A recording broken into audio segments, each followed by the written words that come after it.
What's up, you guys? Teddy Striker here, and this Saturday we have a great fight night card headlined by Cory Sandhagen and Deiveson Figueiredo. And in this video, I'm going to be giving you guys my predictions and a little bit of a breakdown for all the fights on the main card, starting with the return of the hardest hitting 145-pounder Jeremy Stephens taking on Mason Jones. And I'm going to go with Mason Jones.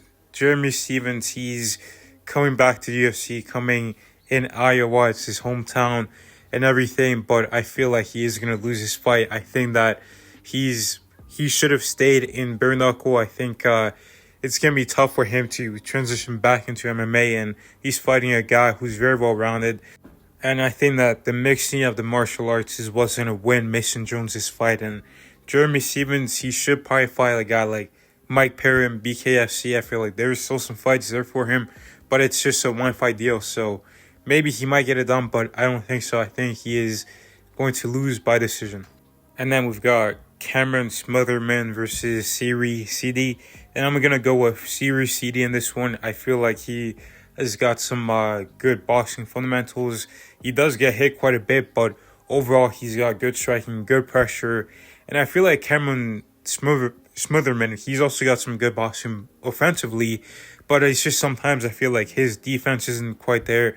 He can't get hit because he is willing to exchange, and also sometimes his entries into the pocket can be a little bit predictable because he doesn't always use a jab or use feints. He just kind of goes in there and throws his combinations. So I think that CD is going to win this fight by decision. And then we got Montel Jackson taking on Daniel Marcos, and this is a very close fight, but I think that Montel Jackson can actually pull this off. I feel like he's got a lot of power. Obviously, he's very fast with his hands. He's got a long reach, and I feel like he's really good everywhere fundamentally. And Daniel Marcos is good too, but I feel like sometimes he is very stationary and he is there to be hit. And also in the Adrian Yanez fight, he was starting to slow down in that third round when there was a grappling that was mixed in from him. So if it's just a striking match, he does good, but when you mix everything up, and Yanez wasn't really mixing up anything, he was mainly boxing, and Montel, he does have that grappling too, so he can use that to start to slow down Daniel Marcos. And in that third round against Yanez, he looked like he was on his way out of there, and if Yanez really was able to stop the clinch and let his hands go, he could have probably got a finish. So I think that Montel Jackson is going to get a finish here in the third round. I think he's going to win by TKO in round 3. Then we got Santiago Ponzinibbio taking on D-Rod, Daniel Rodriguez, and I'm going to go with Daniel Rodriguez. I feel like he's got very good striking, and Ponzinibbio didn't really look that good in his last fight versus Carlston Harris. I felt like he looked a little bit shitty in that fight, and D-Rod, he fought Kelvin Gastelum, and Kelvin Gastelum did some weird stuff where he knew he wasn't going to make weight. So in the week of the fight, he changed weight, and D-Rod was cutting weight. He thought he was going to fight Kelvin Gastelum at welterweight, but Gastelum did some sneaky stuff, and he ended up winning a close fight. But D-Rod is actually a good fighter, and I think that he is going to be able to piece up Ponzinibbio and get a finish here. I think maybe in round 2, I think he can get a TKO. I feel like Ponzinibbio's chin might not be there, and I think D-Rod is a fairly accurate striker, and I think he can put him away. Then in the co-main event, we got Rainier the Ritter taking on Bo Nickel, and this is a coin flip fight, but I think I'm gonna go with Bo Nickel.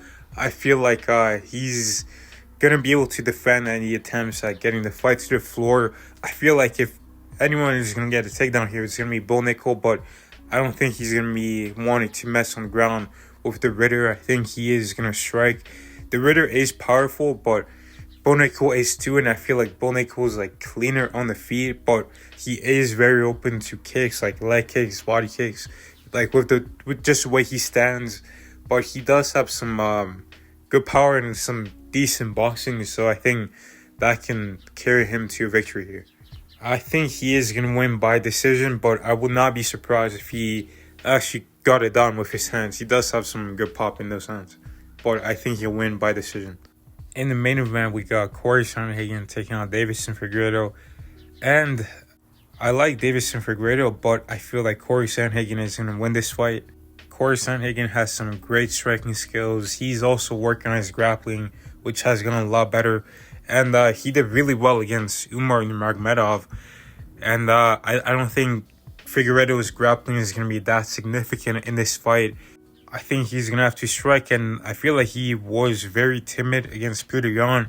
Like, he took a while to get going. He stayed, like, reserved and was really, like, picky about when to explode. And against Sandhagen, he's going to be touching you all night, tapping you. And, yeah, I could see Sandhagen getting this done by decision. Figueiredo is very durable, but I could definitely see him getting dropped at some point in this fight. I think he is going to be more aggressive than he was against Petr Yan. And, yeah, I just see him struggling a lot with the height and reach of Sandhagen. I feel like Sandhagen is like the biggest opponent he would have ever fought. I mean, Figueiredo is like 5'5", and Sandhagen is like 5'11", so he's going to have a lot of ground to cover to try to hit Sandhagen. So, yeah, I just feel like this is a bad matchup for Figgy. And after this fight for Sandhagen, I think he should have a rematch with Umar Nurmagomedov, because Petr Yan, he should be next in line for the title shot after Sandhagen and Merab. And Merab isn't getting an immediate rematch, so it's going to be either Petr Yan versus O'Malley or Petr Yan versus Merab 2. Well, I guess either way, it's like a rematch for Petr Yan, but yeah, Sandhagen can fight Umar, and then, you know, whoever wins that maybe gets the title shot. But yeah, that's how I see it going. Let me know your predictions down below. Thank you guys for watching. God bless, and I'll see you in the next one.